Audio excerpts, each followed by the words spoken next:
JG says, I am a 5-1 splenic manifester. I don't know what is undefined. How to feel solid in decisions when it is amplified for those around me. An undefined ESP. Got it. Okay. If you have an open emotional solar plexus, one of the things that you have to do, that I would encourage you to do, and again, please know that working with the solar plexus, whether it's defined or open, takes practice. And the very first thing I'm going to tell you is join our Understanding Human Design membership and go quickly download the lesson on the emotional solar plexus, because there's a lot to learn that I can't stuff into this little quick Q&A. And definitely what you'll learn in there will knock your socks off in terms of helping you get practiced in being able to hold your frequency. When your solar plexus is open, I want you to start first with visualizing yourself being a screen. Your openness is a screen. Energy is flowing through you.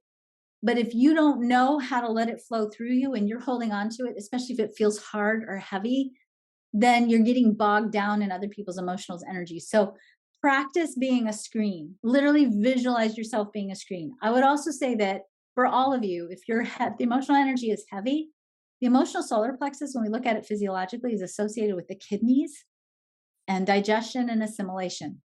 Hydration helps us move emotional energy. Make sure you stay hydrated, and make sure, if you can, get around a body of water to help you release emotional energy. That's true whether you're defined or open. Okay. Also, be mindful, because sometimes when we start to feel emotionally wobbly, emotional eating is part of eating to fill up our connection to source when we feel disconnected from source. So I would love for you to also make sure that you're sustaining yourself with really good, nutritious food. It actually helps our GI tract stay healthy. And it's interesting to note that there's a very high correlation between mood and gut health and brain health.